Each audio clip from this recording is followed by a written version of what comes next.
け、人を傷つける者、物を壊す者、強いやつは俺を見つけるように。人の霊が抱き、暴風林が粛清するな。俺の顔と名前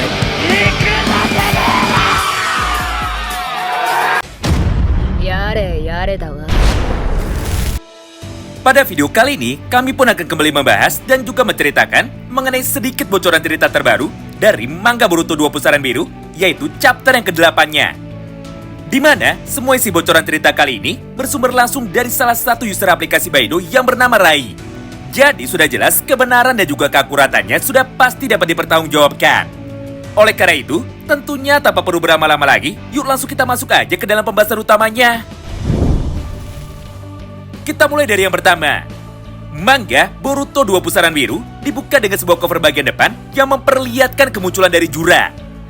Mengingat hampir sebagian besar isi cerita dari chapter terbaru bulan ini nantinya akan kembali berfokus kepada Jura dan juga kepada Hidari yang akhirnya mulai melakukan pergerakannya. Kemudian poin bocoran cerita yang keduanya. Setelah beberapa saat berlalu, Jura dan juga Hidari akhirnya berhasil tiba di dalam desa Konoha. Di mana tepat ketika mereka berdua sudah datang, maka mereka berdua pun seketika langsung disambut dengan kedatangan dari para shinobi Konoha lainnya. Dengan niat untuk dapat menghentikan mereka berdua sebelum Jura dan juga Hidari bisa membuat kekacauan di dalam desa mereka.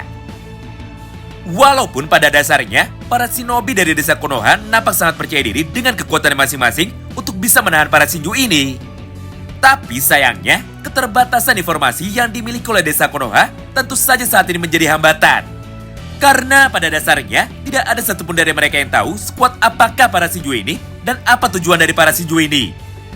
Mengingat ketika Boruto sedang menceritakan mengenai para Shinju kepada Shikamaru, maka di saat yang bersamaan, mereka pun juga langsung datang untuk bisa menyerang desa Konoha. Alhasil, semua ninja dari desa Konoha yang kebetulan pada saat itu ada di depannya Jura, akhirnya seketika langsung menjadi terbunuh dengan menggunakan satu kali serangannya saja.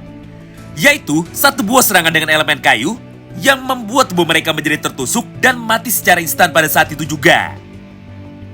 Nah, setelah berhasil mengalahkan mereka semua, Hidari dan juga Jura akhirnya kembali melanjutkan perjalanan mereka menuju ke dalam desa Konoha lagi. Di mana pada kesempatan ini, kini giliran Kawaki, Eida, Delta dan juga Daemon lah yang akhirnya memutuskan untuk bisa bergerak demi bisa melindungi desa Konoha. Sederhananya, setelah semua ninja dari Konoha yang sebelumnya sudah mencoba untuk bisa menghentikan Jura dan juga Hidari sudah terbunuh semua, maka di saat yang bersamaan, Kawaki dan juga Delta pun akhirnya seketika langsung muncul di hadapan dari Jura dan juga Hidari. Dengan niat untuk bisa menghentikannya dan juga mengalahkannya sebelum Jura bisa menemukan di manakah Naruto disembunyikan. Sayangnya, momen kedatangan dari mereka berdua sangatlah berseberangan sekali dengan momen kepergian dari Boruto. Mengingat Jura dan juga Hidari baru sampai tepat di dalam desa Konoha ketika Boruto sudah pergi untuk bisa meninggalkan desa itu. Selanjutnya, poin bocoran yang ketiganya. Di mana menurut penjelasan dari Rai, para Egojubi, yaitu Hidari dan juga Jura, keduanya sama-sama bisa menggunakan teknik Hokage pertama, yaitu teknik Mokuton. Karena di dalam chapter yang ke-8 ini, Jura berhasil menjebak tubuh dari Kawaki dengan menggunakan teknik Mokutonnya supaya Kawaki tidak bisa kabur lagi. Melihat semua hal itu di depan matanya, Kawaki pun tentu saja tidak bisa tinggal diam. Hingga di saat yang bersamaan itu, Kawaki pun langsung menggunakan teknik Sukuna Hikonanya untuk bisa mengecilkan dirinya sendiri. Lalu, dia pun seketika juga langsung berubah untuk dapat masuk ke dalam mode karmanya. Karena pada dasarnya, lawan yang dihadapi oleh Kawaki saat ini sangatlah luar biasa kuat. Tapi sayangnya, untuk yang kesekian kalinya, Kawaki pun lagi-lagi berhasil dikalahkan dengan sangat mudah. Mengingat pada panel berikutnya, Jura mampu melakukan perpindahan tempat atau melakukan teleportasi singkat menuju ke arah belakang dari Kawaki. Lalu, tanpa pikir panjang, Jura pun langsung melayakkan satu buah pukulan tangan kanannya menuju ke arah tubuh dari Kawaki. Sehingga, Kawaki pun akhirnya berhasil dikalahkan dan juga berhasil dibuat pingsan hanya dengan menggunakan satu kali serangannya saja.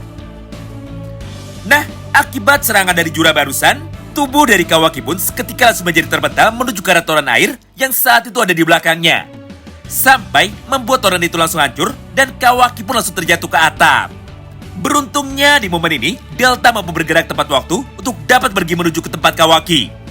Demi bisa membantu dan juga menolong Kawaki supaya Jura tidak langsung membunuhnya. Kemudian kita masuk ke dalam poin bocoran yang keempatnya, di mana pada beberapa halaman terakhir dari chapter terbaru bulan ini, maka kita pun seketika langsung diperlihatkan sebuah potongan dialog singkat yang diucapkan oleh Jura dan juga Hidari, sehingga membuat kita semua menjadi sangat terkejut. Sederhananya, ketika keadaan sudah mulai tenang, maka Hidari pun akhirnya mulai berkata seperti ini. Hah? Ada apa ini? Kenapa aku bisa merasakan cakra dari para Jubi atau cakra dari Biju? Mendengar ucapan dari Hidari barusan, Jura pun seketika langsung membalasnya. Kau benar, aku bisa merasakan cakra dari Biju juga. Tapi, aku sama sekali tidak tahu dari manakah kekuatan ini berasal. Tentunya, potongan dialog singkat dari mereka berdua seketika langsung membuat kita semua menjadi penasaran dan juga menjadi bertanya-tanya. Yaitu, siapakah ninja di dalam desa Konoha yang saat ini masih memiliki atau mewariskan cakra dari para Biju, khususnya cakra dari Kurama. Nah, mengingat saat ini Boruto sudah tidak ada di dalam desa Konoha, dan cakra dari Kurama yang dulu pernah ada di dalam tubuh dari Naruto, semuanya sudah terkuras dengan habis akibat menggunakan teknik Baryon Mode. Maka apakah mungkin jika Himawari lah orang yang mewariskan cakra dari para Biju, khususnya cakra dari Kurama? Karena pada dasarnya, untuk saat ini tidak ada satupun orang lagi yang mampu menjadi kandidat berikutnya selain Boruto dan juga Himawari. Beruntungnya, semua rasa penasaran kita di atas akhirnya bisa langsung terjawab pada halaman yang terakhir ini. Di mana setelah beberapa saat berlalu, Himawari yang saat itu berada pada lokasi yang berbeda, akhirnya seketika langsung memutuskan untuk bisa datang menuju ke lokasi pertempuran, atau tepatnya menuju ke lokasi dari tim 10. Di mana pada posisi ini, tim dari Sekadai sudah bersiap untuk bisa membantu Kawaki demi bisa menghentikan Jura. Nah, sesaat setelah Himawari sudah tiba di lokasi itu, maka Jura dan juga Hidari yang saat itu kebetulan sudah berdiri di hadapan dari mereka semua, akhirnya seketika langsung dibuat menjadi kebingungan. Bahkan di dalam dialognya, Jura sempat menyangka bahwa orang yang akan datang menuju ke tempat mereka adalah Uzumaki Naruto. Mengingat cakra dari para Biju yang ada di dalam diri Himawari ternyata sangatlah mirip sekali dengan cakra dari para Biju yang sebelumnya ada di dalam tubuh Naruto. Sementara itu, hal yang sebaliknya justru malah terjadi dari sudut pandang Sarada. Mengingat pada momen tersebut, Sarada lah yang justru malah terlihat kebingungan ketika dirinya melihat Hidari. Bahkan pada awalnya, Sarada pun sampai sempat menyangka bahwa Hidari adalah Sasuke. Tapi setelah dirinya melihat lebih jelas lagi, Sarada pun akhirnya langsung sadar bahwa Hidari adalah Shinju yang bersumber atau terlahir dari tubuh Sasuke. Jadi berdasarkan hal itu, maka tidak heran jika saat ini Hidari memiliki bentuk cakra dan juga penampilan yang sangatlah mirip sekali dengan Uchiha Sasuke. Wow, menarik banget ya. Nah, itulah sedikit potongan bocoran cerita singkat yang dapat kami sampaikan kepada kalian semua di dalam satu video ini. Terima kasih banyak yang sudah simak video ini sampai habis, dan salam baku hantam.